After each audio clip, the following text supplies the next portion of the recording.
Hello all, last వీడియోలో అయితే చెప్పా కదా, కర్మాలి స్టేషన్ నుంచి స్టార్ట్ అయ్యి పణజీకి అయితే వెళ్ళిపోతున్నాం.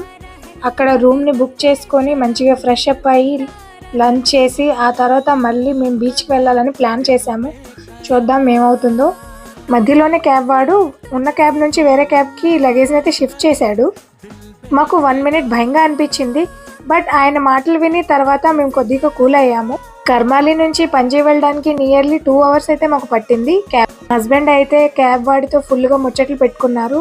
నేను జిషా అయితే వ్యూని చూసి ఎంజాయ్ చేస్తూ అలా ట్రావెలింగ్ సాగిస్తాం. నాకైతే గోవా వ్యూ చాలా బాగా నచ్చింది. ముంబైలో వర్షానికి ఎంత బుక్ అయ్యామో ఇక్కడికి వచ్చాక ఎండ కూడా అలానే ఉంది. క్యాబ్ ఆయన అయితే మాకు నియర్లీ 10 రూమ్స్ అయితే చూపించాడు. ఫైనలీగా మాకు ఒక రూమ్ అయితే నచ్చింది. అందులో షిఫ్ట్ అయిపోయి ఫ్రెష్ అయ్యి మళ్ళీ లంచ్ కి స్టార్ట్ అయ్యాము. రూమ్ ని చూసారా ఎంత బాగా డెకరేషన్ చేస్తున్నారు. జిషా అయితే గంతులేస్తుంది రూమ్ ని చూసి. ఫైనలీగా ఫ్రెష్ అయ్యి బయటకైతే వచ్చేసాం. ఇక లంచ్ చేయడమే ఆలస్యం. ఇక్కడ స్కూటీ కూడా రెంట్ కి దొరుకుతుంది. సో మేము 3 డేస్ గురించి స్కూటీని అయితే బుక్ చేసుకున్నాం. స్కూటీకి స్క్రాచెస్ ఏమైనా ఉంటాయేమని ముందే వీడియో తీసుకున్నాను. ఇంకా నెక్స్ట్ వీడియోలో చెప్తా ఏమైందో. ఉంటా మరి, బాయ్.